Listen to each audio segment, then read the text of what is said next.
we'll cover alcohols and phenols. Alcohols are one of the most prevalent functional groups found in nature. There are many molecules that contain an alcohol. Some examples include wood alcohol, which is methanol, also ethanol, which is sometimes called grain alcohol, is found in several alcoholic beverages. Menthol, as shown here, is another alcohol. Alcohols are a common functional group that contain an sp3 carbon bonded to a hydroxyl group, in other words, an OH group. The simplest example is methanol, which has a methyl group attached to the hydroxyl group. Phenols are a functional group that also contain a hydroxyl group, but they are typically bonded to a benzene ring, which means that the carbon is sp2 hybridized. The simplest example is phenol itself, which has benzene directly attached to an OH group.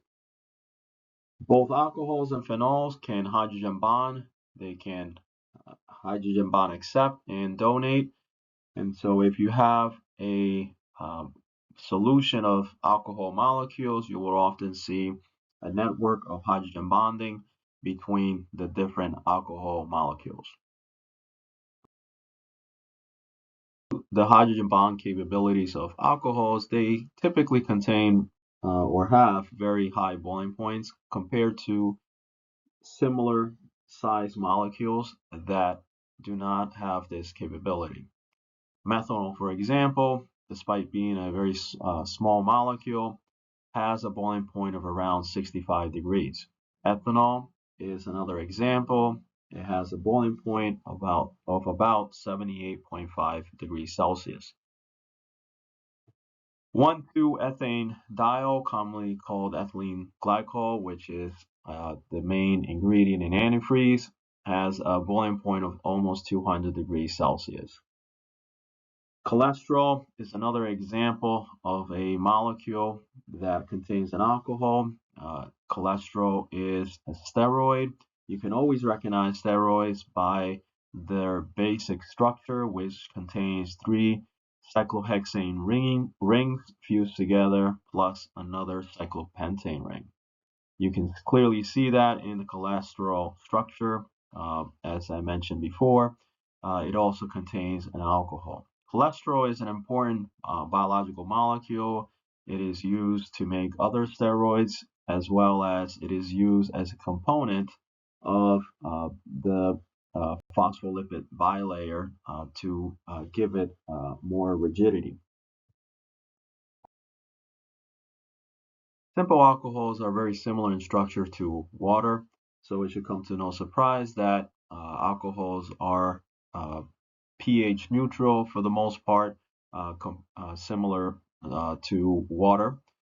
They're considered weak acids and weak bases, so depending on what we mix them with, they can act as an acid or a base. Their pKa values are typically, for most alcohols, somewhere around 16 to 18 pKa units. For example, ethanol has a pKa of about 16. However, as we add electron donating groups, and an example would be an alkyl group, the pKa would increase, meaning it will become less acidic. So an example would be terbutyl alcohol, which has a pKa of about 18. Water, notice, is very close to 16, so very similar to methanol and ethanol. If we add electron withdrawing groups, for example, fluorine atoms, like we see in this bottom example, the pKa values would be lowered, meaning the alcohol becomes more acidic. We can rationalize the changes in acidity based on using electron donating groups or electron withdrawing groups by looking at the equation below. If we have an alcohol and we add base, we would produce the alkoxide ion. Having an electron donating group on the alcohol would destabilize this conjugate base. Adding an electron withdrawing group would stabilize it by withdrawing electron density, and helping to spread the negative charge.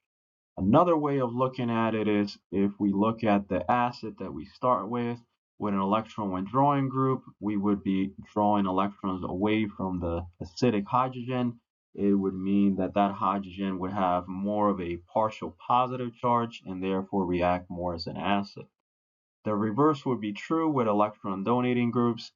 Electron donating groups such as an alkyl group would donate electron density into the hydrogen that is being deprotonated, and that hydrogen would have less of an a positive charge on it, and so it behaves less like an acid. Generally are more acidic than a similar alcohol. An example is phenol itself. When we add base, we would produce the conjugate base, which is a phenoxide ion. The reason why phenols are more acidic is because the negative charge on the conjugate base would be stabilized by resonance. And we can see this at the bottom of this slide, where the negative charge on the oxygen can be moved and spread out throughout the ring in several resonance forms. We can continue to do this by pushing electrons towards the next double bond and place the negative charge around different carbons of the ring. Overall, most phenols have a pKa of roughly about 10. You might recall that a simple alcohol like methanol and ethanol have a pKa of about 16. So alcohols are about 6 pKa units less acidic than a phenol. The pKa value of a phenol can be influenced by electron withdrawing groups or electron donating groups, similar to any other acidic function group. As an example, phenol has a pKa of 10. If we add an electron donating group like a methyl group at this position, the pKa value increases to about 10.3. So this molecule would be less acidic than phenol. With electron donating groups such as a halogen or a nitro group, the pKa values would decrease, meaning the molecule becomes more acidic as we add these electron withdrawing groups.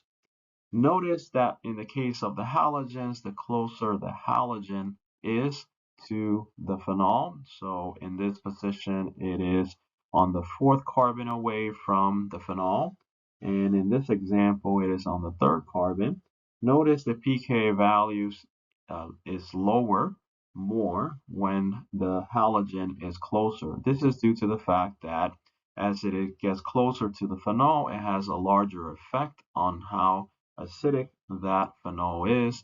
Being that it is an electron withdrawing group, it leads to lowering the pKa even more than when it's further away.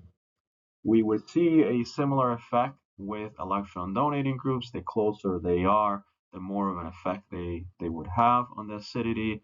In this case, the acidity would decrease, more so since it's an electron donating group. We want to rank the following compounds based on increasing acidity. 3 of the molecules are alcohols containing electron donating groups or electron withdrawing groups. And in one example, we don't have an alcohol at all, is actually an alkyne. In the molecules that were provided in this question, one of the molecules is an alkyne, the rest are alcohols. Typically, a hydrogen on a carbon is less acidic than on an oxygen. So for that reason, the alkyne would be the least acidic, although you don't need to memorize pKa values to give you an idea. A typical alkyne has a pKa value of about 35 pK units, while most alcohols would be somewhere around 16. With the 3 alcohols we have in this question, we have an example of methanol and 2 other alcohols, one that has electron donating groups, which is the isopropanol alcohol shown here, and then one that has electron withdrawing groups. Generally, electron donating groups like methyl groups would decrease acidity, so this compound would be the next least acidic, followed by methanol, and then the most acidic is the alcohol that has electron withdrawing groups. Weak bases, if you use a strong enough acid, you can protonate them.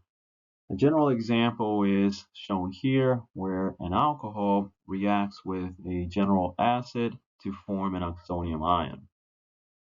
This reaction would occur by the oxygen lone pair attacking the hydrogen, breaking the bond to the leaving group, and forming the oxonium ion, which has a positive charge on the oxygen plus a counter ion that results from the leaving group. We could theoretically do a similar reaction with phenols. However, phenols are better acids than alcohols, so it typically requires a stronger acid to protonate a phenol than it would for a normal alcohol. Discuss the rules for naming phenols and other aromatic compounds later on in chapter 15, but for now, here's a preview of how we name phenols, and which is later going to apply to other aromatic compounds. In the case of phenols, we use the parent name phenol, and then if there is a second substituent on the benzene ring, we would use prefixes such as ortho, meta, or para to indicate their location. The ortho position is always the carbon adjacent to the main functional group, in this case the phenol. The ortho position could be either on either side of the ring, so on the right side or the left side. The meta position is 2 carbons away from the main functional group, in this case, again, the phenol. Again, there are 2 meta positions on the right side and the left side of the ring. Lastly, there's the para position, which is the furthest away from the phenol group. Any substituent there would be in the para position. We can also use the typical numbers that we associate with the locations of carbons around a ring. As we'll see with these examples, we can use either ortho, meta, or para, or use a number to indicate the location of the substituent. Here's an example with a bromine at the meta position of the phenol.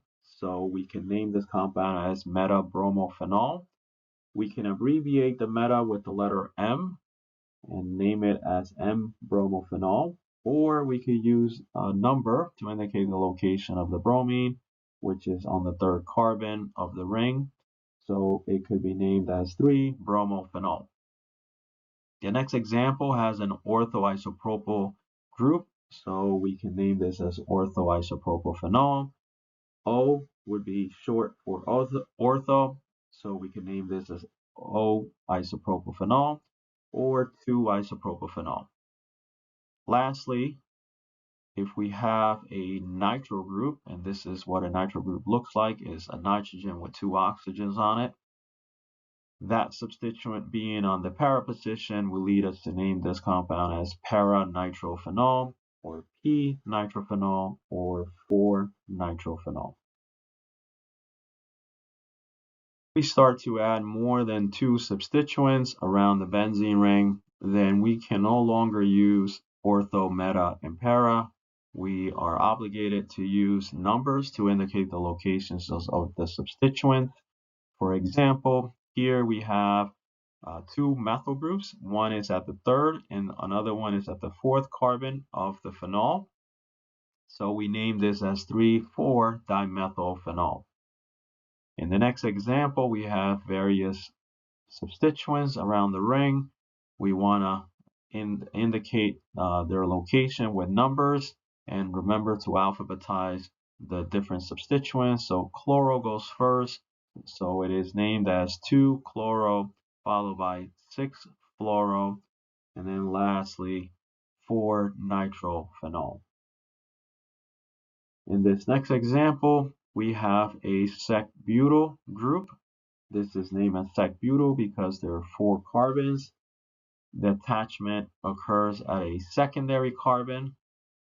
So we would name this as 3-sec-butyl 5-ethyl from this substituent here. Lastly, phenol. Notice that the prefix sec is ignored in alphabetizing. So this we typically do for most prefixes, whether we're using di or sec for a substituent. The only one that you do have to take into account in alphabetizing is the iso of isopropyl or isobutyl. But anything like di, tri, tetra, for naming multiple substituents of the same type, or the prefixes sec, tert, and other similar prefixes in front of a substituent. We typically ignore those in alphabetizing. Phenols are generally the first position of a molecule that has a phenol functional group, unless there's another functional group that has a higher priority. Later on, we'll cover which priorities or which functional groups have a higher priority. For now, we're going to consider phenols the highest priority group in molecules with a phenol. So for that reason, this is always carbon 1, which means the methyl is on carbon 3. So we would name this as 3-methyl phenol, or since it's just the methyl and the phenol, we could name it as meta-methyl phenol. In this example, again, the phenol is carbon 1, so that means the nitro group is carbon 2, and continuing down, this nitro group is on carbon 4. So this would be named as 2,4-dinitrophenol.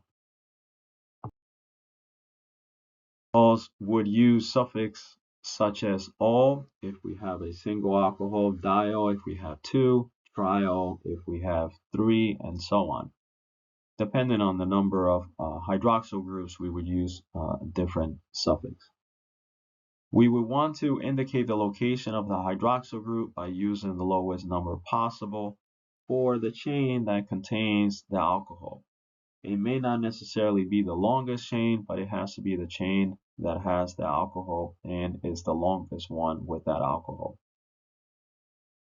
Here's an example of a simple alcohol. This one has 5 carbons. We have an alcohol on the second carbon. So this compound is named as pentane 2-ol to indicate that there is an alcohol on the second carbon of this 5-carbon chain. The next example, we have a cyclopentanol. In rings, we can start numbering at any point. So we usually just drop the number, the 1, from the name, since it is sort of assumed that the alcohol is on carbon 1. In this last example, we have 2 alcohols, so this would be named as a diol. We want to indicate where those 2 alcohols are, since they could be on the same carbon or they could be on 2 different carbons like shown on this example. This molecule has 2 carbons in total, so it's ethane 1,2-diol. Once we start to add substituents around an alcohol, we would name the compound similar to other examples we saw last semester with other functional groups. Those functional groups will typically be in front of the name in alphabetical order with a location of where they are in the molecule. In this example, we have a 5-member carbon chain with an alcohol on the second carbon and a methyl group on the second carbon. So this is named as 2-methyl 2-pentanol. This way of naming this alcohol is the old IUPAC naming system. The newer IUPAC system, which is actually recommended, would lead us to naming this compound as 2-methyl pentane 2-ol. Notice the location of the alcohol is placed right before the suffix rather than in front of the parent name. This is the preferred way of naming compounds in general. because once we get to compounds that have multiple functional groups, it becomes a lot easier to recognize where a particular functional group is found in the molecule by having the location directly in front of the suffix. Otherwise, it becomes unclear if we have the number in front of the parent name of whether this number is referring to one functional group or another in the name. In this next example, we have a cyclohexane that contains two alcohols. So this is a diol. So this would be named as 1,4-cyclohexane diol. The two alcohols are on the same side of the ring. They're both facing up, which is indicated by the wedges. So this compound is named as cis-1,4-cyclohexane diol.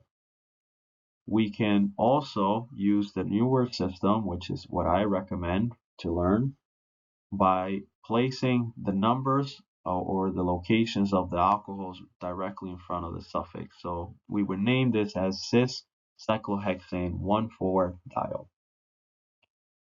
This last example has a benzene ring, which is a substituent on this parent name or this parent chain, which has a total of 4 carbons.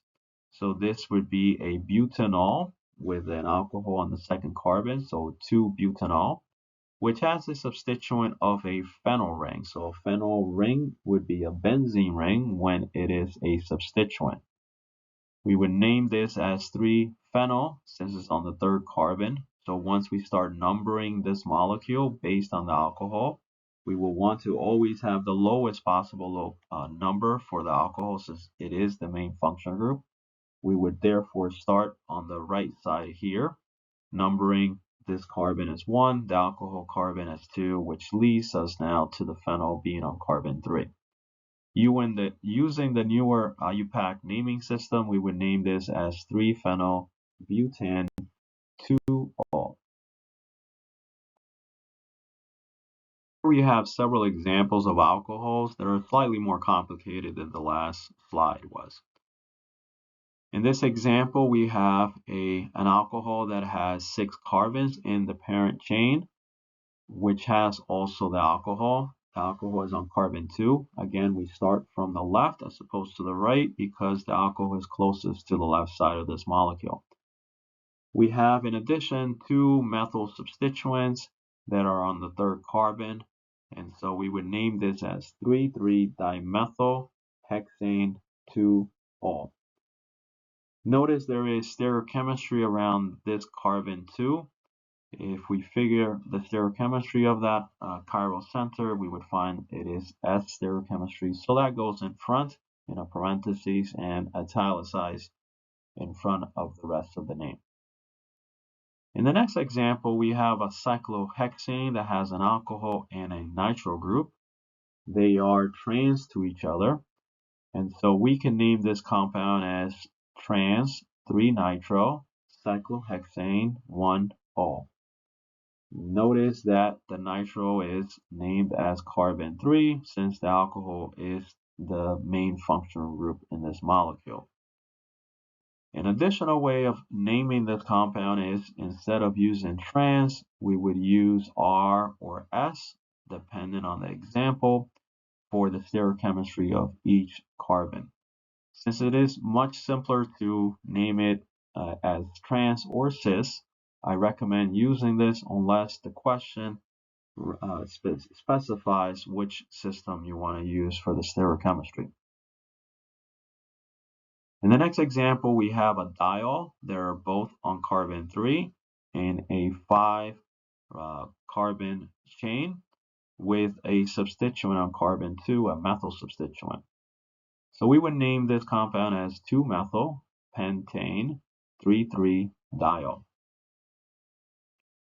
The last example, or the next example here, we have a cyclobutane with an alcohol that is cis to an ethyl group, with the ethyl group being on carbon 2. So we would name this as cis 2-ethyl cyclobutane 1-ol. We can use the RS system to indicate the stereochemistry of each of these chiral centers on carbon 1 and 2. So this would could also be named as 1S, 2R, 2-ethyl cyclobutane, 1-ol. The next example has 6 carbons. It has an alcohol on carbon 2, and it has an alkene on carbon 4. So we would name this as hex 4-ene-2-ol. And this is where the newer IUPAC system for naming comes in handy. Notice that we indicate the location of the double bond directly in front of the double bond suffix, and then we also indicate the location of the alcohol the same way. If we were using these numbers in front of hexane or hex, it would be a little bit more difficult to figure out what those locations refer to. We have 2 stereochemical elements in this molecule. We have S stereochemistry around carbon 2, and we have E stereochemistry around this double bond. E stereochemistry means that this carbon chain is on the opposite side as that one. There are 2 hydrogens that are not really drawn in, one on carbon 5 facing this way and another one carbon 4 facing this way. Those 2 hydrogens are trans to each other as well. But we generally name this as E since the 2 larger substituents on each carbon are on opposite sides of the double bond. In the next example, we have an alkyne. We have a 5-carbon chain that also includes an alcohol on carbon 1. And there is 2 types of substituents, a chloro substituent on carbon 2. There is a dimethyl on carbon 3. If we alphabetize chloro in front of methyl, we would come up with 2-chloro, 3,3-dimethyl, pent 4-ine-1-ol. The stereochemistry of the chiral center on carbon 2 is R, so we put that in front of the name. Lastly, if the alcohol is a substituent on a molecule that contains another functional group with higher priority for naming, we would use the word hydroxy to indicate that we have an alcohol substituent. So this very simple example would be named as 3-hydroxybutanal. We'll learn the naming of aldehydes later on, but typically the suffix for aldehydes is al. As we go through several functional groups later on this semester and cover the naming of these functional groups, we're going to encounter examples where we have a molecule that has multiple functional groups. So it becomes useful to know which functional groups have higher priority as far as naming. So this list here contains several common functional groups in organic chemistry that will give you an idea of which functional groups have a higher priority as far as naming. Generally, the more oxidized the functional group is, the more the higher priority it will have in naming. And for the most part, with a few exceptions, as we go through each chapter this semester, we're going to get into higher priority groups as we cover each one. So carboxylic acids are generally considered the most or the highest priority group as far as naming, followed by an acid anhydride, an ester, an acid chloride, an amide, nitrile, aldehyde, ketone, alcohols, and then you can see the rest of the list here. So if you encounter an example that has 2 of these functional groups, as we saw in the last slide, an alcohol and an aldehyde, the one with the higher priority would be the one that determines the suffix. So in the case of an alcohol and an aldehyde, the aldehyde would be the suffix or the primary functional group, and then the alcohol would be a substituent on that molecule. In this question, we have 2 alcohols. Actually, one is an alcohol, the other one is a phenol, and we want to name both molecules. The molecule on the left is an alcohol that contains a total of 4 carbons, and the longest chain that contains the alcohol. The alcohol is on the 2nd carbon, so it's closest to this end, so we start numbering from this direction. So the alcohol is on the 2nd carbon, which means the methyl is also on the 2nd carbon. And it means that the phenol group, this substituent, is on the fourth carbon. So this would be named as 2-methyl, 4-phenyl, 2-butanol, or better yet, we would move the 2 in front of all to use the preferred way of naming based on IUPAC rules. In this example, we have a phenol that has 2 additional substituents, one on carbon 3 and one on carbon 4. So this would be named as 4-bromo, 3-methyl phenol. Notice we alphabetize the 2 substituents, so bromo goes in front of methyl.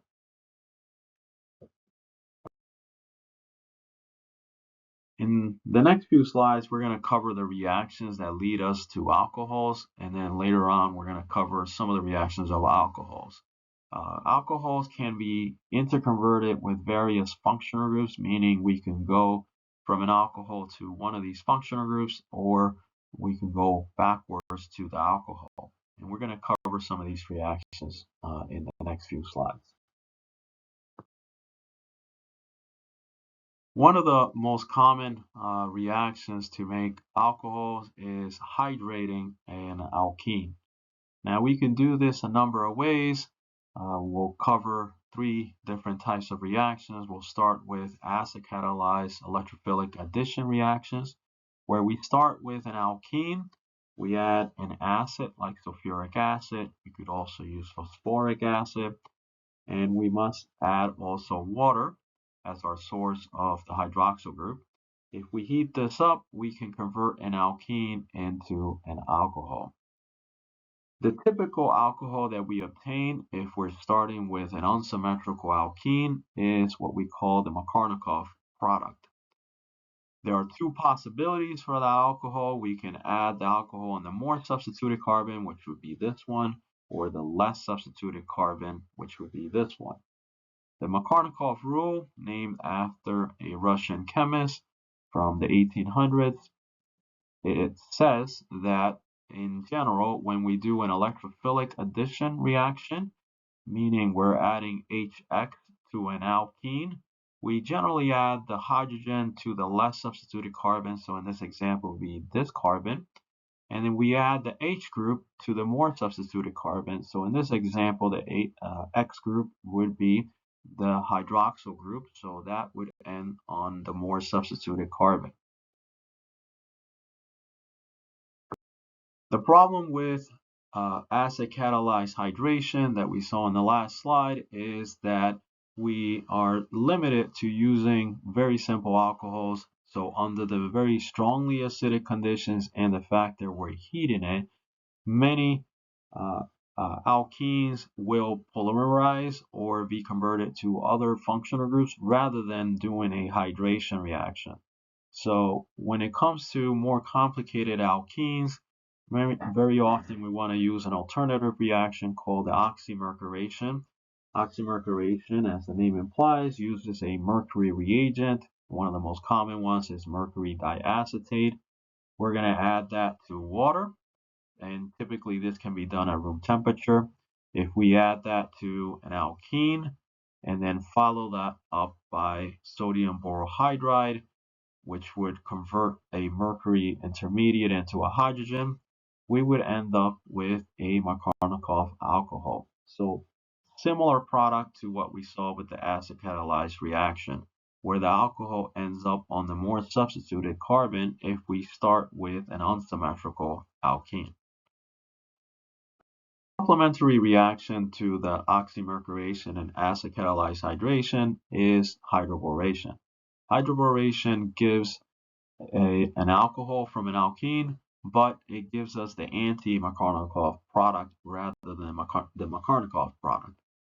The reaction works by adding borane or BH3 to an alkene, followed by hydrogen peroxide and sodium hydroxide.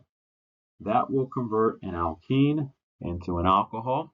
Generally, the alcohol will be on the less substituted carbon. So if this is our alkene, the alcohol would always be on this carbon, and then the more substituted carbon will have a hydrogen, which is not drawn out here. There's also a stereochemical component to this reaction where the hydrogen that is hidden will always be on the same side as the OH that we're adding. So this is called a syn addition of these two groups. So the hydrogen and the OH add from the same side of the alkene, which means if we originally had a methyl substituent or another substituent on the double bond, that substituent is forced to be trans to the alcohol.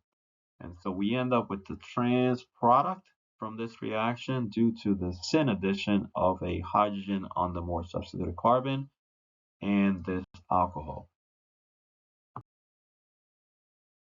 Now is a good time to do a comparison between oxymercuration and hydroboration. If we start off with an unsymmetrical alkene, such as this example here, if we add BH3 or borane, which would give us this intermediate initially where the BH2 adds to the least substituted carbon, the hydrogen adds to the more substituted carbon. Notice there's a syn addition of these two new groups, followed by hydrogen peroxide and base, typically sodium hydroxide. We can convert this BH2 group into an alcohol. The stereochemistry doesn't change. We still have the OH syn to the hydrogen that just added. As a result, we end up with the trans 2-methyl-cyclohexanol because this alcohol is on the opposite side of the original methyl group that was on the double bond. Compare that to the oxymercuration.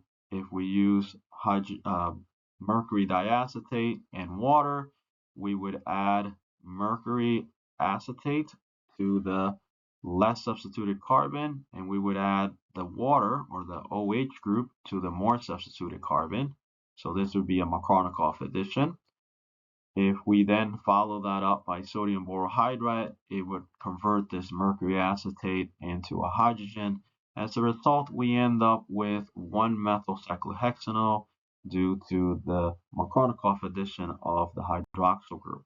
Compare that to the anti-Markovnikov addition of the alcohol group in the hydroboration. This question, we want to predict the products from the following reaction. Notice this is an oxymercuration. We're using mercury diacetate and water, followed by sodium borohydride. We're starting off with an alkene, and notice it's an unsymmetrical alkene. Oxymercuration typically gives you Markovnikov addition of an alcohol. So this alkene would be turned into an alcohol that has the alcohol on the more substituted carbon of the original double bond carbons. There will be a hydrogen being added to the less substituted carbon, though that hydrogen is not shown here since this is a skeletal structure. When we cover the chemistry of ketones and aldehydes, we'll cover this reaction in more detail, but here's a preview. Another way to make alcohols is from converting a ketone or an aldehyde into an alcohol by reduction. Ketones and aldehydes contain a carbonyl, which is polarized as shown here, where the carbon has a slightly positive charge and the oxygen has a partial negative charge due to the electronegativity differences between carbon and oxygen.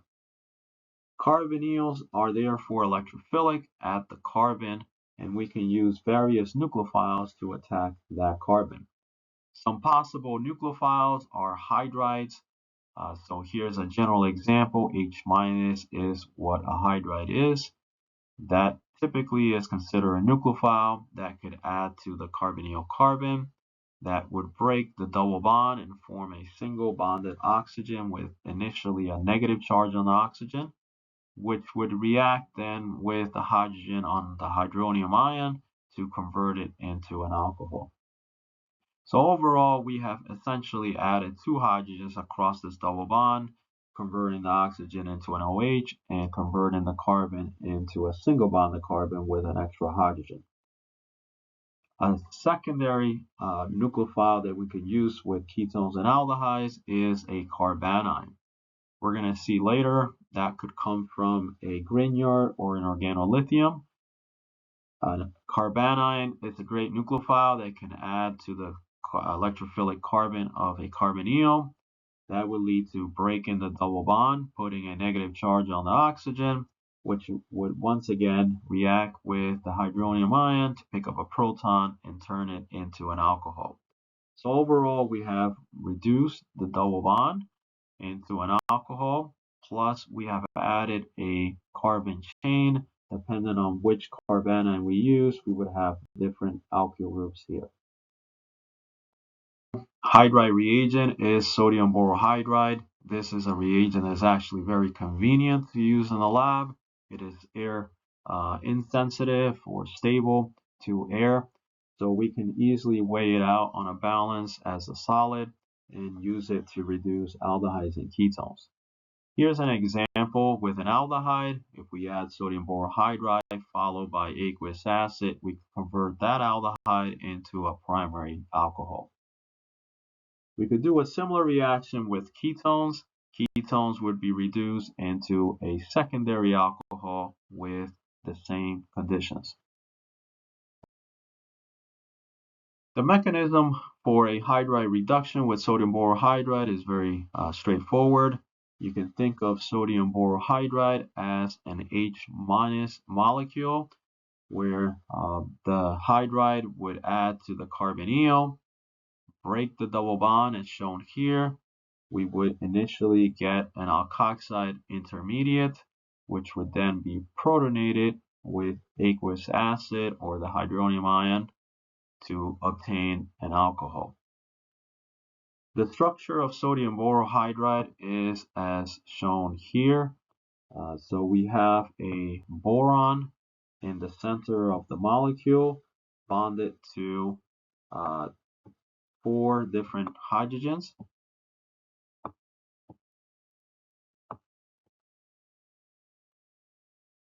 As a result, the boron will have a formal negative charge on it. So we would place a negative charge here on the boron. And again, you can get that from doing formal charge calculations.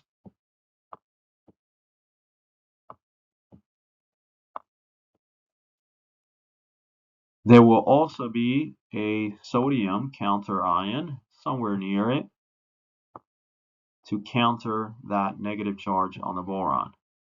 The sodium will have a positive charge on it, as typically sodium does. Due to this negative charge on the boron and the fact that hydrogen is actually more electronegative than boron, there is actually a partial negative charge on each of these hydrogens around the boron. So you can think of these hydrogens as hydrides, where one of these hydrogens would then add to the carbonyl carbon, as shown here, along with the 2 electrons in this bond. We simplify very often the hydride reagents just by simply putting H-, as shown in this initial mechanism.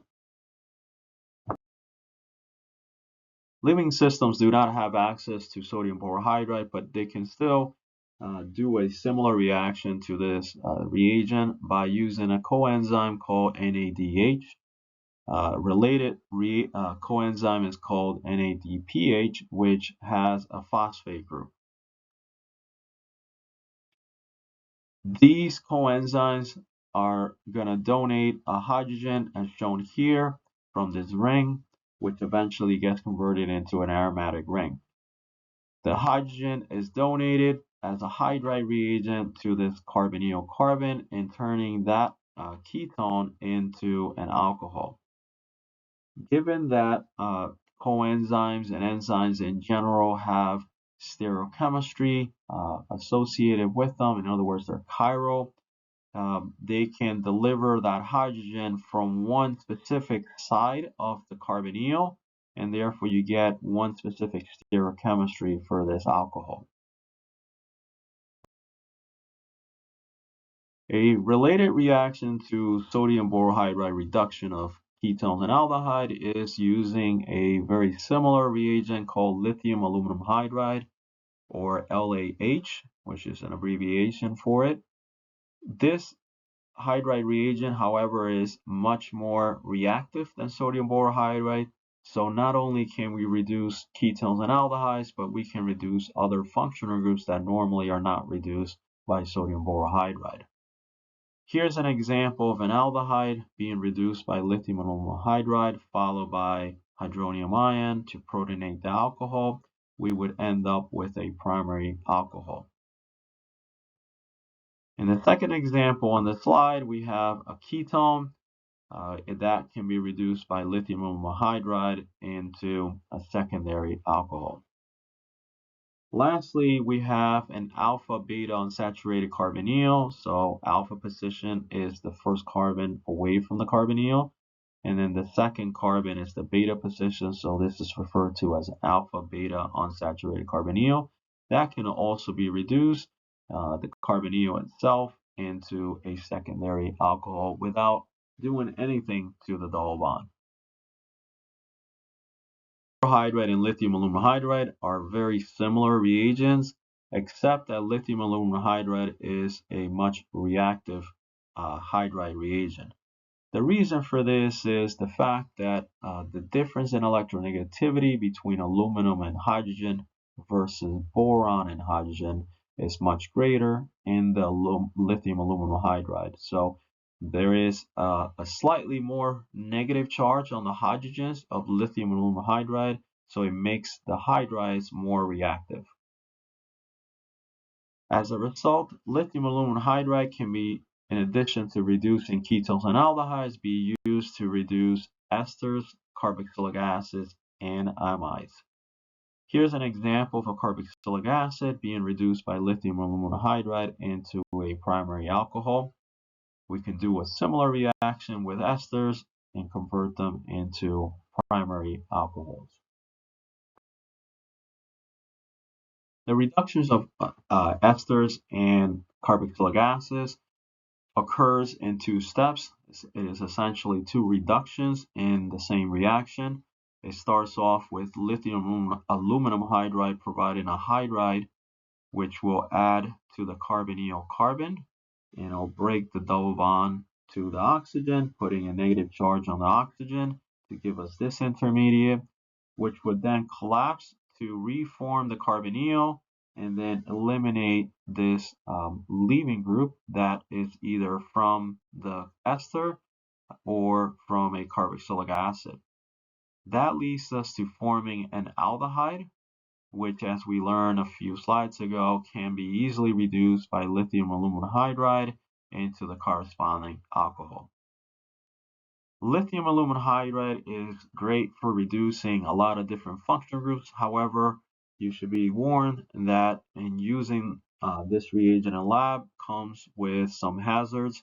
It is a very pyrophoric agent, meaning it can spontaneously ignite in moist air. So the water from air would react with the hydrides, and is a very as a reaction that produces a lot of heat and sometimes will cause a fire.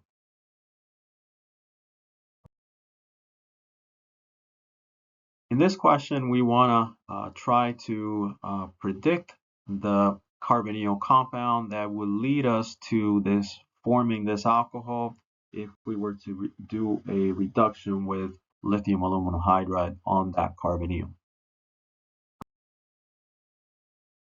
The alcohol that we're forming in this reaction is a primary alcohol, so we have many possible answers.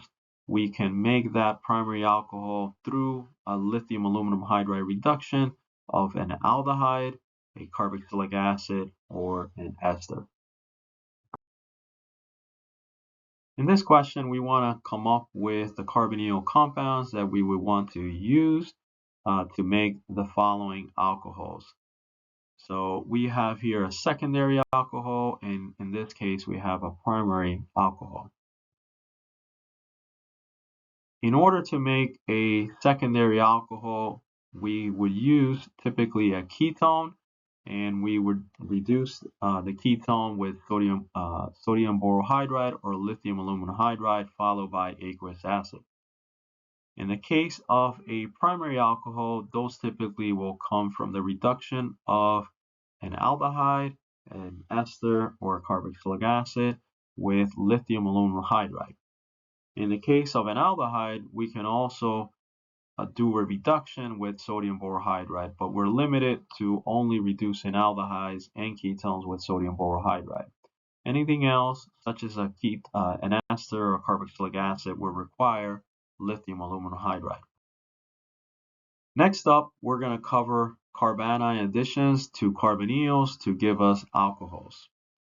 As a review, organolithium reagents are typically formed from an alkyl halide, adding 2 equivalents of lithium metal to form an organolithium reagent where lithium has replaced a bromine or other halogen, and then we get a byproduct of lithium bromide or lithium uh, chloride if we're using a chlorine.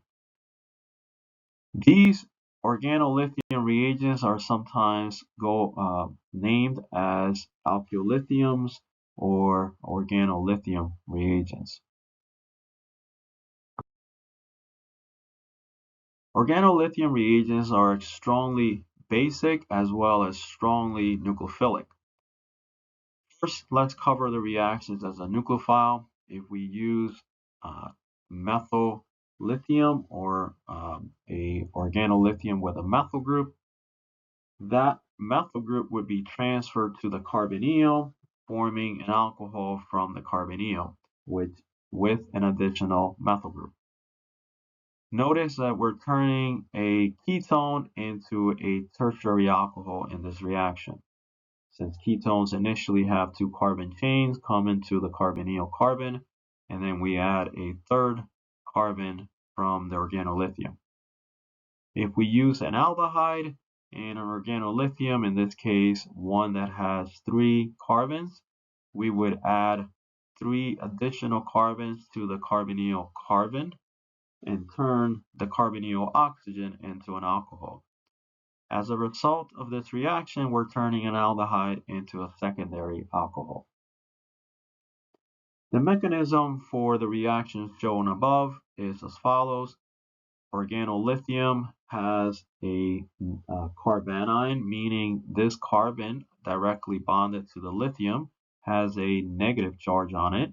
The lithium has a positive charge. Therefore, this carbon is strongly nucleophilic.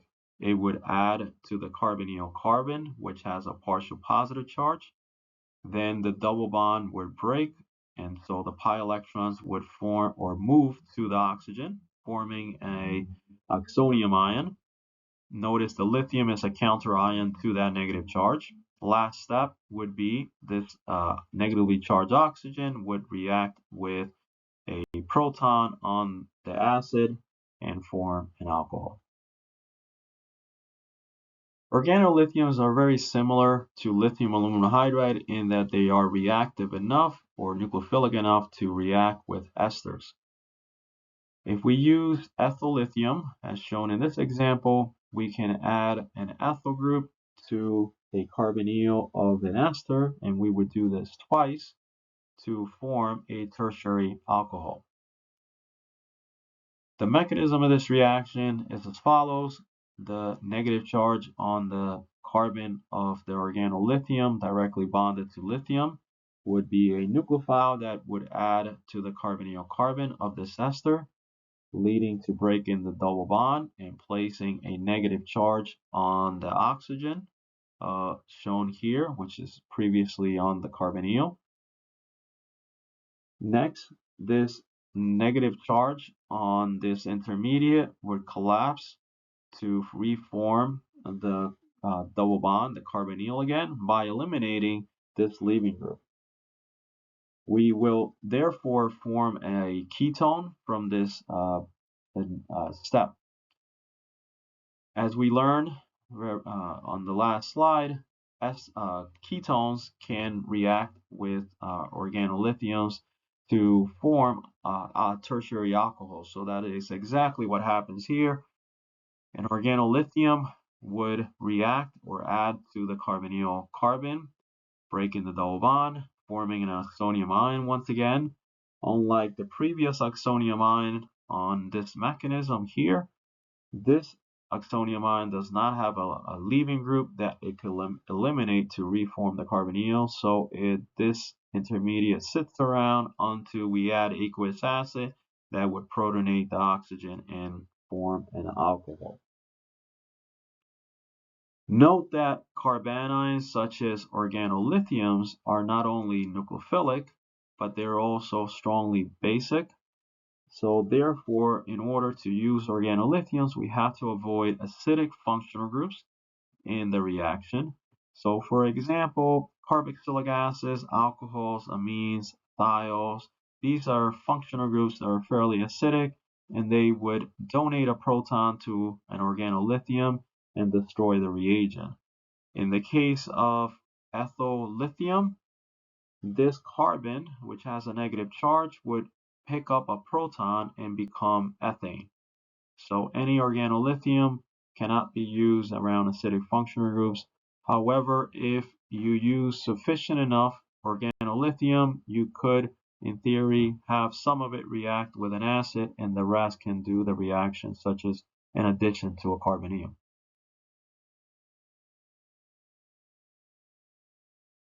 Many organolithium reagents should be treated with a lot of respect since they're highly pyrophoric. They ignite spontaneously due to exposure to moist air.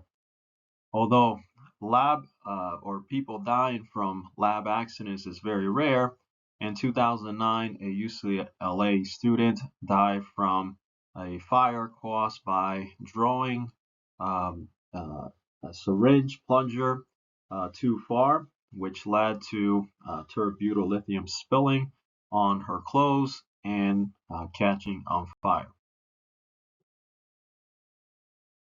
Grignard reagents are very similar to organolithiums. They are actually formed in the same way.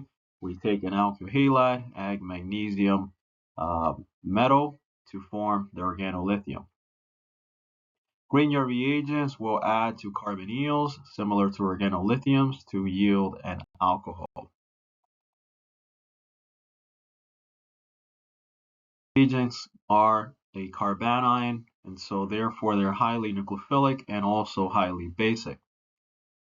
When we add a Grignard reagent to a carbonyl, the carbanion of the Grignard reagent will add to the carbon, which is electrophilic, and break the double bond of the carbonyl.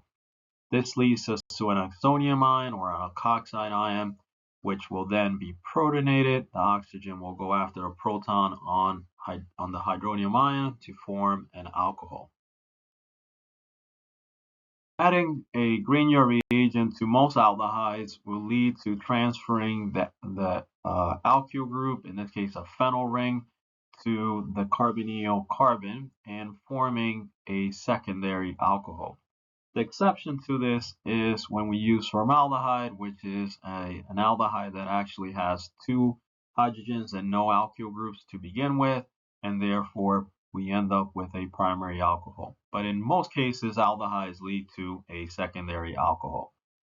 In the case of a ketone, when we add a Grignard reagent, for example, this Grignard reagent which has an ethyl group, it will transfer the ethyl group to the carbon of what used to be the carbonyl and lead to a tertiary alcohol. When we add a Grignard reagent to an ester, the addition occurs twice. In this example, a methyl group is transferred to the carbonyl, and we obtain a tertiary alcohol that has two methyl groups added to it.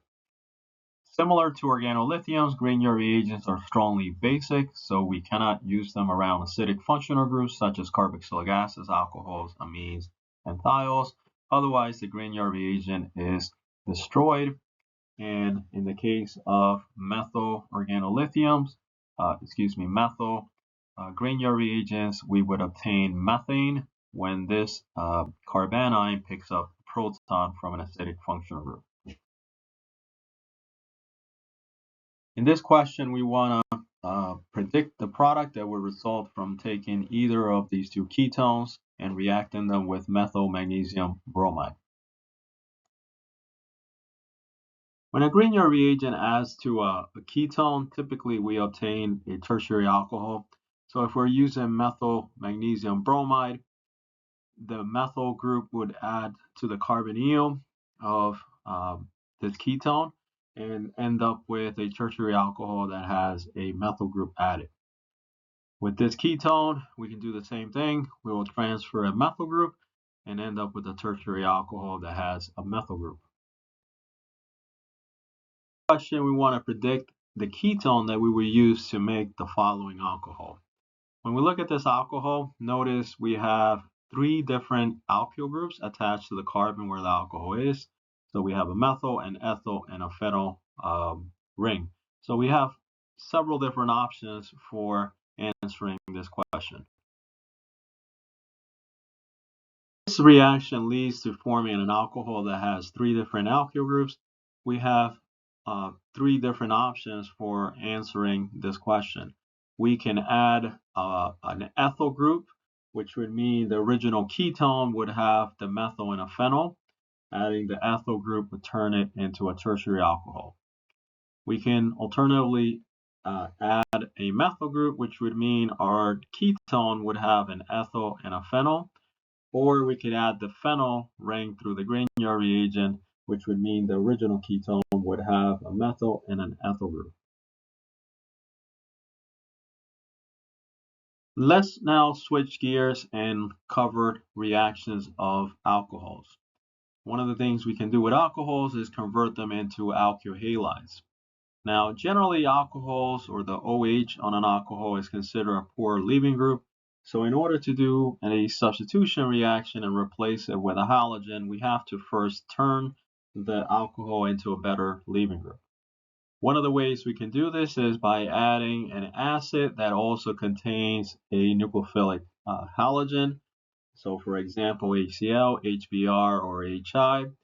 These work well or really well with tertiary alcohols through sort of an SN1 reaction. An example or general example is shown here, where this tertiary alcohol, if we add HCl or HBr, we can protonate the alcohol and turn it into a water leaving group, which would eliminate through an SN1 reaction to form a carbocation. And then in a second step, a chloride or a bromide would add to this carbocation to form the alkyl halide. Of a tertiary alcohol reacting with HCl, forming a tertiary alkyl chloride. Now this reaction works best with tertiary alcohols, followed by secondary alcohols, followed by primary alcohols, and methyl alcohols generally do not react very well in this reaction. The reason for this is because the mechanism involved is an SN1 mechanism. Alcohols generally react with acids such as HCl and HBr through a combination of SN2 and SN1 reactions. The SN1 reaction will lead to a carbocation rearrangement in some cases, and so you may sometimes obtain a product that has the halogen in an unexpected location. Here's an example of a secondary alcohol reacting with HCl. Notice we have to heat this reaction. If it was a tertiary alcohol, typically it would react at room temperature or sometimes even lower. The product that we obtain is a tertiary alkyl halide. Notice the halogen is not in the location we would expect, which is what we see with the minor product.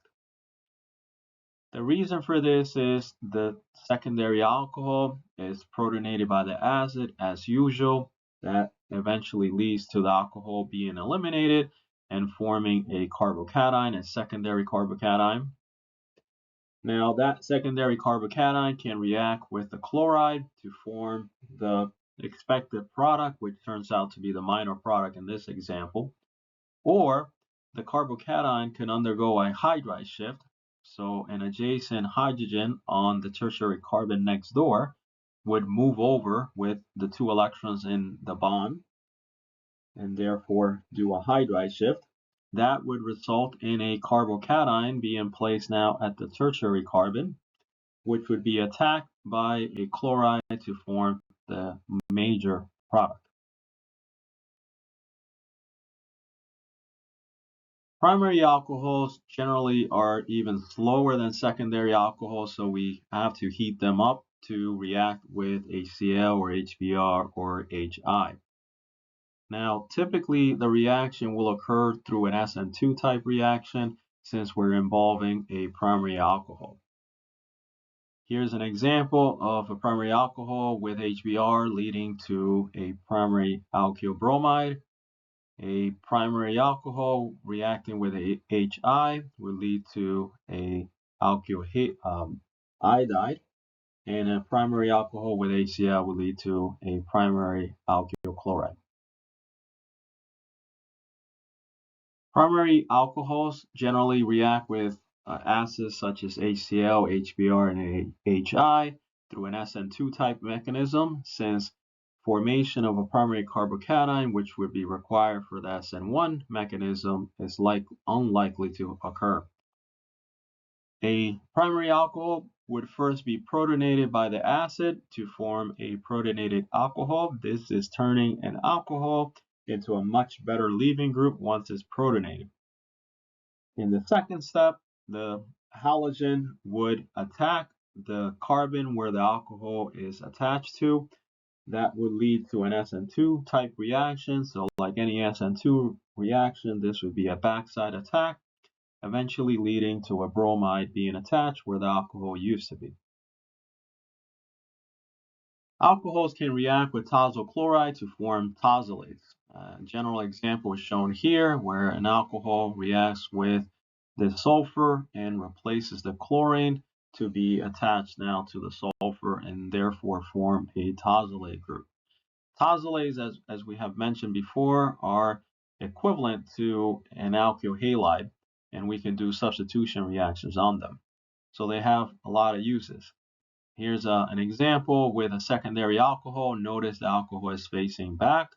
And if we react it with tazol chloride, we would turn that alcohol into a tazolate.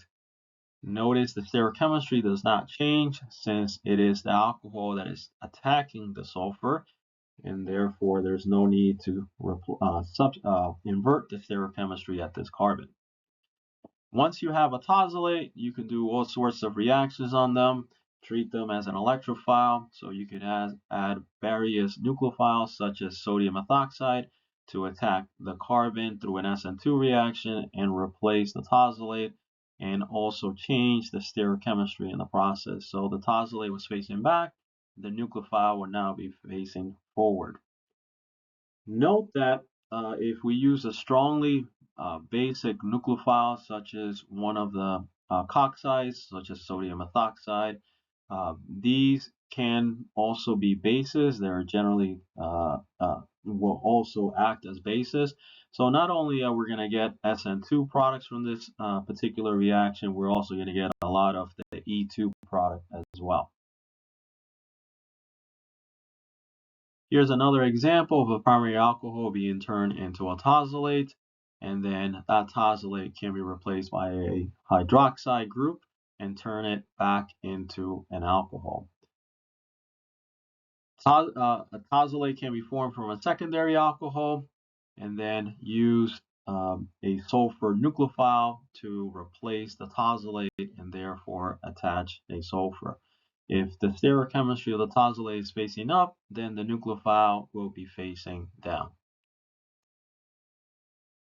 Chloride and phosphorus tribromide can be used to convert alcohols into corresponding alkyl halides.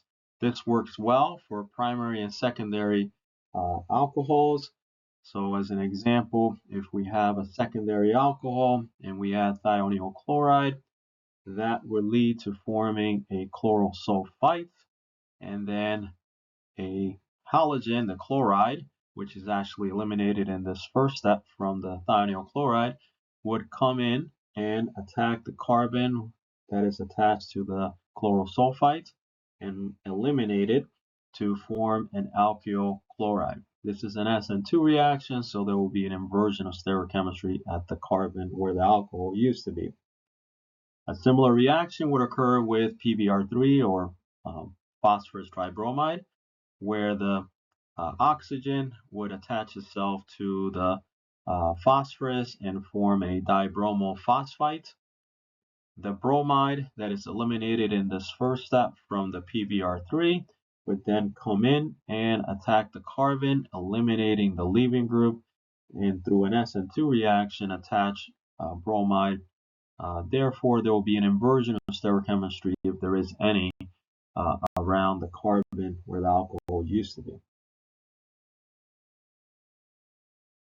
Here's a look at the mechanism for the conversion of alcohols into alkyl chlorides through thionyl chloride. The reaction starts with the alcohol attacking the sulfur of thionyl chloride and eliminating a chlorine. In a second step, the chlorine will attack the carbon that had the alcohol attached and eliminate the chloral sulfite that is attached to it. As a result, we get an inversion of stereochemistry since the second step is an SN2 reaction. Mechanism for conversions of alcohols into bromides with PBr3 also occurs through an SN2 reaction where the alcohol first attacks the phosphorus of phosphorus tribromide, eliminates one of the halogens, and then in a second step, through an SN2 reaction, the bromide attacks the carbon that has the oxygen attached and does a substitution reaction leading to an inversion of stereochemistry.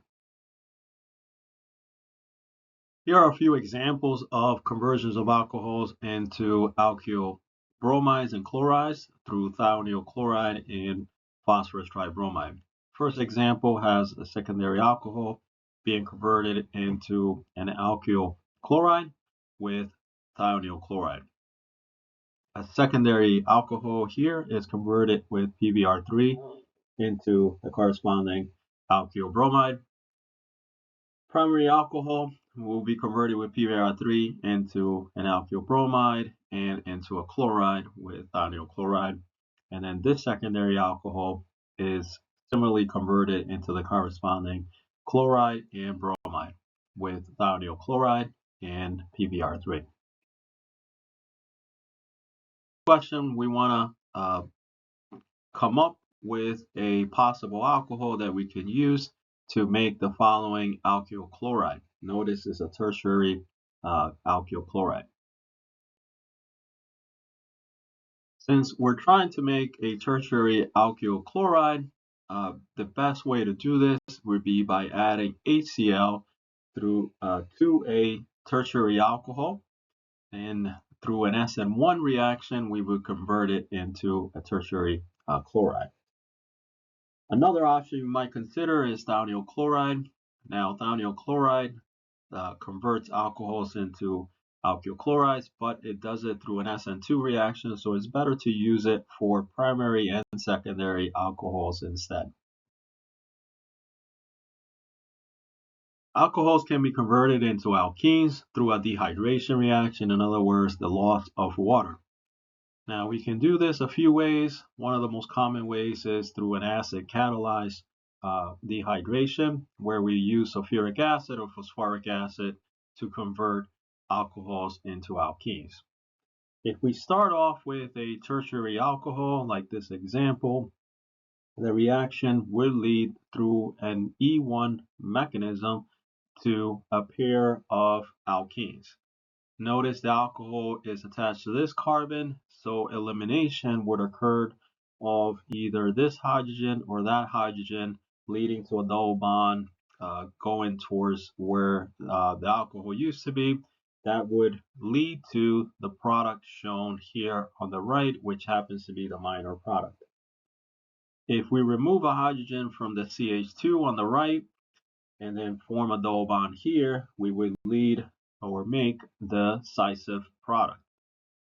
Since dehydrations or eliminations in general generally lead to the more substituted product, also called decisive product, this is what we would expect to get. Acid-catalyzed dehydration occurs by the alcohol first attacking the hydrogen on either sulfuric acid, phosphoric acid, or the hydronium ion, which is formed by sulfuric acid or phosphoric acid reacting with water first. The protonation of the alcohol leads us to turning that alcohol into a better leaving group, which would be eliminated in the next step, forming a carbocation where the alcohol used to be. And then in a second step, a base such as water would remove a hydrogen from an adjacent carbon to form a double bond. Examples of acid-catalyzed dehydration of alcohols. This tertiary alcohol is converted into the decisive product. So notice there's a few options for drawing the double bond. It can occur to the methyl groups. That would be the anti-decisive alkene. The major product should be the decisive product, which would be a double bond going in this direction because the double bond would be more substituted. In the second example, we have a secondary alcohol that would be turned into a double bond as shown here. Given that this alcohol is symmetrical, this is the only possible product. In this last example, we have again a tertiary alcohol. Adding acid and heating it up will lead to the dehydration of that alcohol and forming the more substituted double bond, which would be in this direction. Or if you want, you can draw it in this direction, which would be exactly the same product based on the symmetry of the molecule. The minor product would be having a double bond towards the methyl group, which is observed in a smaller percentage. Notice that acid-catalyzed dehydration is the reverse of a reaction we covered earlier, which is the acid-catalyzed hydration of alkenes into alcohols. By heating the reaction and usually eliminating the water that is produced as a byproduct from this reaction, we can push this reaction forward towards the alkene. It can be oxidized into various functional groups such as aldehydes, ketones, or carboxylic acids with different oxidizing agents. Oxidation in general in organic chemistry is the loss of bonds to less electronegative atoms such as hydrogen, or the addition of bonds to more electronegative atoms such as oxygen. As an example, a primary alcohol can be oxidized into an aldehyde. We consider this an oxidation since the carbon of the alcohol is losing bonds to hydrogens and is gaining bonds to the oxygen through this carbonyl. Aldehydes are often oxidized further into carboxylic acids. This is again considered an oxidation because we're losing a bond to a hydrogen and gaining a bond to another oxygen. So it is actually the carbon of the carbonyl that is being oxidized in both examples. Secondary alcohols are generally oxidized to ketones. Tertiary alcohols, however, are generally not oxidized unless we use very harsh conditions. The reason why they don't like to be oxidized is we do not have a hydrogen to lose, and therefore it makes it difficult to add a bond to another oxygen. Oxidizing agents in chemistry is chromic acid. Chromic acid is sometimes referred to as Jones reagent. It is something that can be made from either sodium dichromate or chromium trioxide by adding water and sulfuric acid. Chromic acid can be used to oxidize secondary alcohols into ketones. Now, note that in this reaction, generally the chromium reagent, sodium dichromate, is a red-orange color to begin with. And then once the reaction has occurred, the byproduct, the chromium, which is reduced since the carbons of the alcohol are being oxidized, the chromium will turn into a green color. Here's a look at the mechanism in a very simplistic form where the alcohol will attack chromium trioxide, the chromium in particular. It will lead to breaking this bond here. And then in a second step, a base will remove the hydrogen from the alcohol, and then a second equivalent of base will remove a hydrogen from the carbon that is attached directly to what used to be the alcohol oxygen. And in the process, we eliminate the chromium reagent. As a result, we form a double bond between the carbon and oxygen and are oxidizing the carbon of the carbonyl. The chromium, on the other hand, is being reduced. With chromic acid, primary alcohols are generally oxidized to carboxylic acids. This reaction occurs first by turning an alcohol, a primary alcohol, into an aldehyde, and then that aldehyde will react with sulfuric acid and water, which are two of the reagents that are used as part of chromic acid. And then they will turn this aldehyde into a hydrate.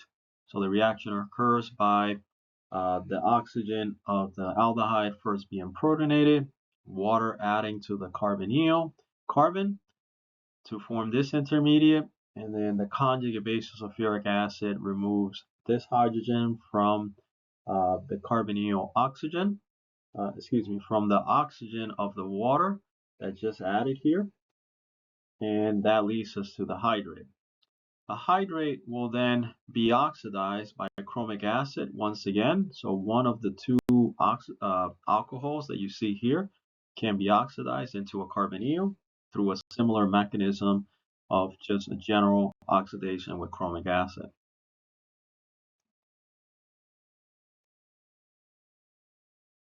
There's another reagent, an oxidizing reagent called pyridinium chlorochromate, or PCC, which is a selective oxidant. It is a reagent that is complementary to chromic acid, as you'll see in a moment. So the reagent PCC is formed by taking chromium trioxide, adding ACl and pyridine to make the reagent. Unlike chromic acid, PCC is organic soluble. Chromic acid is generally used in water solutions. And PCC has one distinctive characteristic as well, that it will convert primary alcohols into aldehydes. The reason for this is PCC does not have water as part of the reaction, and so the aldehyde that is formed after oxidation of the primary alcohol is not converted into a hydrate, and therefore that hydrate is not oxidized further into a carboxylic acid. You might recall chromium trioxide or sodium dichromate, which lead to eventually chromic acid, will be used to turn primary alcohols into carboxylic acids. And they do that through the fact that they are used in a water solution, which turns the aldehyde into a hydrate and then eventually into a carboxylic acid. Well, the primary use of PCC is to oxidize primary alcohols into aldehydes. It can also be used to turn secondary alcohols into the corresponding ketone, as shown by this example with testosterone.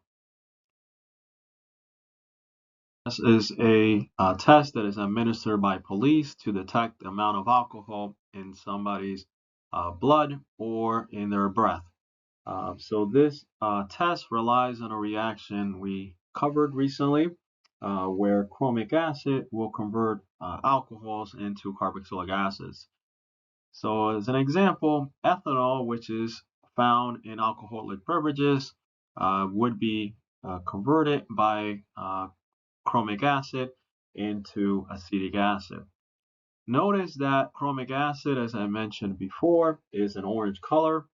And once the oxidation occurs of ethanol, we obtain a reduced version of chromium, which has a green color. So the breathalyzer test relies on detecting the amount of this green color and therefore determining the amount of ethanol in somebody's breath, and therefore indirectly detecting the amount of ethanol in somebody's blood. Discuss how NADH, a coenzyme commonly found in biological systems, is used as a hydride reagent to reduce ketones and aldehydes into alcohols. The reduced form of the oxidized form of NADH is NAD+, which is actually an oxidizing agent that can reverse this reaction.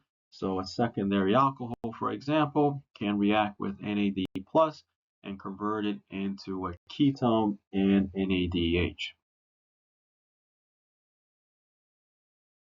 In this question, we're going to try to predict the product that would occur from the oxidation of these two alcohols with chromic acid. Primary alcohols such as 1-hexanol are typically converted into carboxylic acids with chromic acid. Secondary alcohols, on the other hand, are converted into ketones. In organic chemistry, we often deal with molecules that have multiple functional groups, and sometimes we would like to do a reaction on one of those functional groups while sort of leaving intact the other functional group. Sometimes this is not possible without the use of a protecting group. Some of these functional groups may get in the way of a reaction that we want to do in the molecule. So one of the tricks to performing reactions in molecules with multiple functional groups is to protect one of those functional groups, in other words, hide it, and perform the reaction on the desired functional group. As an example, in this molecule, we have an alcohol and a halogen. And if we wanted to convert this halogen into a Grignard reagent by adding magnesium and theoretically form this Grignard reagent, one of the things that's going to happen is once we form the Grignard reagent, it would react with itself. Since the alcohol is acidic, the acidic hydrogen would protonate the carbon where the Grignard is found, and therefore form an alkane or add an extra hydrogen on that carbon instead of remaining as a carbanion. When it comes to alcohols, one of the ways we can protect them is by using siloprotecting groups. In other words, attach a silicon to replace the hydrogen on the alcohol. The simplest siloprotecting group is called TMS. TMS stands for trimethyl silicon, and we can add it by using TMS chloride. Alcohol that reacts with TMS chloride and a small amount of base, such as triethylamine, would be converted into a TMS silo ether. In other words, the silicon is attached to the oxygen, and then we would have some sort of alkyl group here.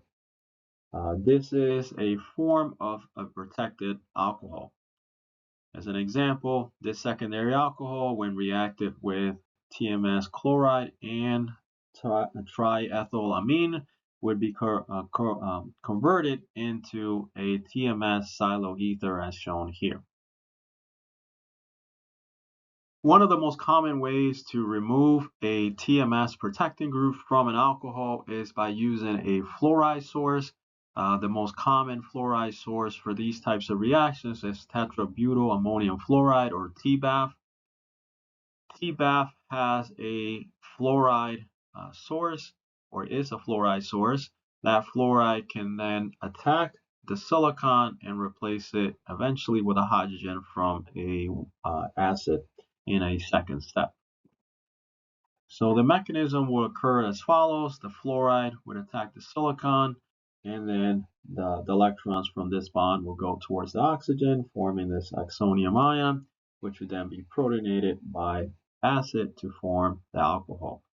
The driving force behind this is the fact that we're going to form a silicon to fluoride bond, which is one of the strongest bonds in chemistry.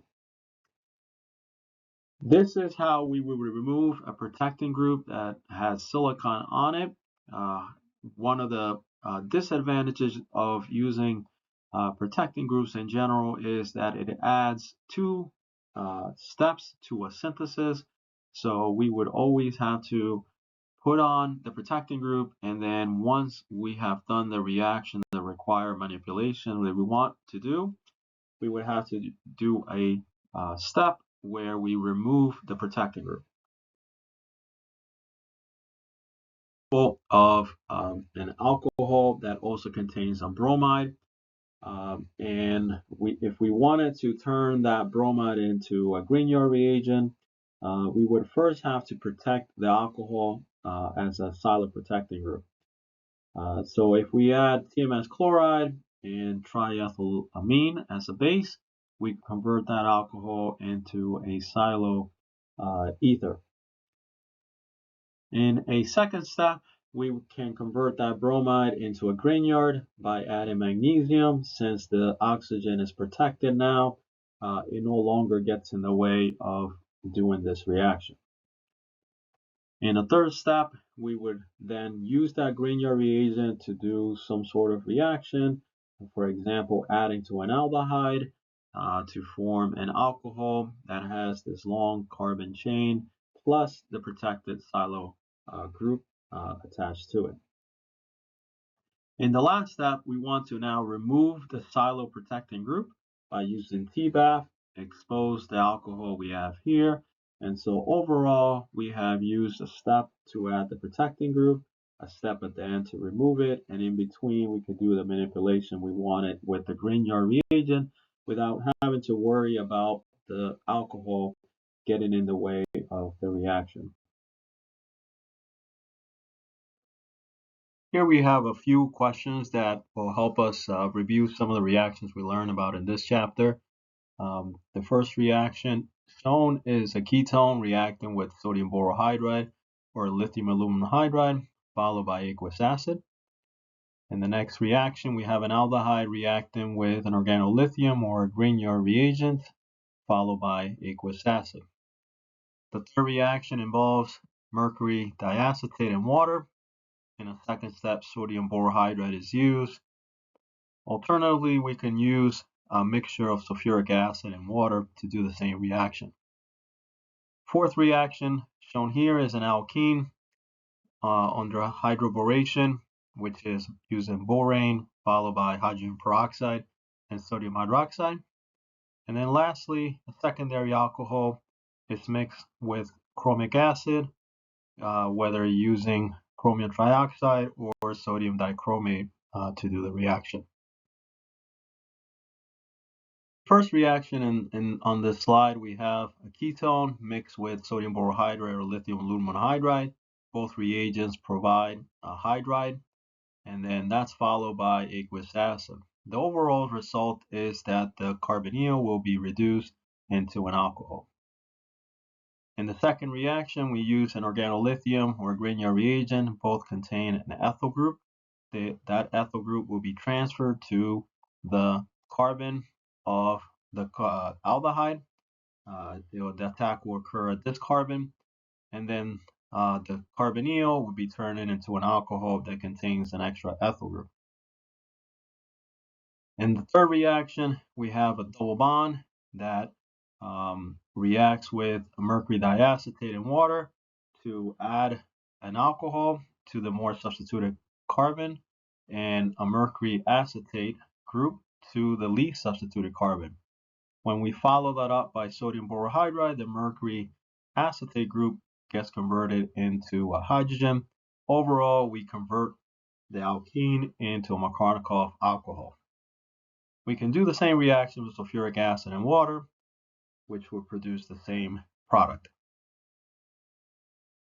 Using this alkene and borane followed by hydrogen peroxide and base, we will convert the alkene into the anti-Markovnikov alcohol, where the alcohol adds to the least substituted carbon, and there will be a hydrogen added to the more substituted carbon from the same side as the alcohol to its in addition. That leads to the ethyl group that was previously on the alkene being trans to the alcohol. Lastly, this secondary alcohol will be oxidized by chromic acid into ketone.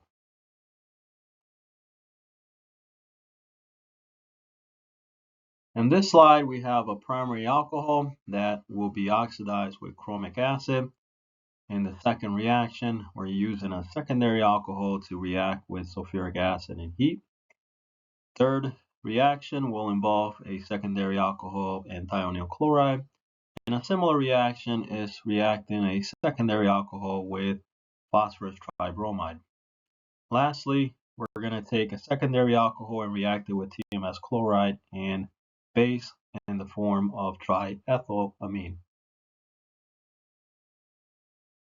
In the first reaction in this slide, we have a primary alcohol being oxidized by chromic acid. That will lead to conversion of the alcohol into an aldehyde initially, which will then be further oxidized into carboxylic acid. In the second reaction, the secondary alcohol will be dehydrated with sulfuric acid and heat to give the decisive alkene. The anti-decisive alkene, which would form with this carbon or these sets of carbons, is going to be the minor product. In the third reaction, we have a secondary alcohol with stereochemistry facing up. If we react it with thionyl chloride, it will be converted into a chloride with the stereochemistry being down. In the fourth reaction, the same alcohol or similar alcohol, with the stereochemistry facing up, reacting with PBr3 will be converted into a bromide with the stereochemistry facing down. And then lastly, a secondary alcohol and TMS chloride with base will protect the alcohol as a silo-protected alcohol in the form of TMS as shown here. In the first reaction, we have a primary alcohol being oxidized with PCC. In the second reaction, we have a tertiary alcohol reacting with ACl. And then lastly, this protected alcohol will react with TBAF followed by aqueous acid. A primary alcohol that is oxidized by PCC will be converted into an aldehyde, and that should be the end of the reaction. If we were using chromic acid, we would end up with a carboxylic acid. With tertiary alcohols, when we mix them with ACl, we convert them into a chloride. This is a fairly quick reaction when it's a tertiary alcohol. It is slower with secondary and primary alcohols. If we have a protected alcohol with TMS, if we use TBAF, the protecting group will be removed and we'll end up with an alcohol. Here we have a ketone that is going to be converted into a secondary alcohol that has a 1, 2, 3 carbon chain attached with an aldehyde at the end.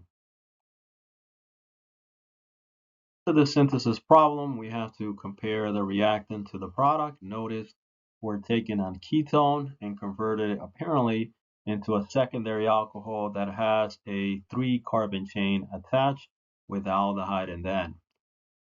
At first glance, it appears that we can use some sort of Grignard or organolithium to add the 3 carbons to the ketone and convert it into an alcohol. However, we have to be careful. Aldehydes are susceptible to reactions with Grignards and organolithiums, so we want to perhaps hide or protect this aldehyde first.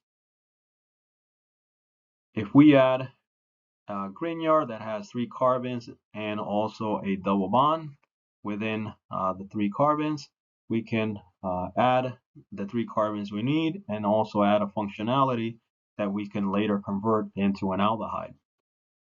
If we do a hydroboration of that alkene, we should end up with the least substituted anti-Markovnikov alcohol, and then oxidation with PCC of this primary alcohol should convert it into an aldehyde.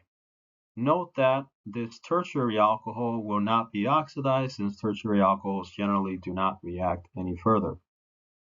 An alternative reaction that we might want to use is instead of a double bond here, we could have an alcohol that is protected with a TMS group and a single bond instead of a double bond. And then in the next step, we would want to use TBAF to remove the protecting group. And then lastly, we can do the same oxidation of that primary alcohol to the aldehyde.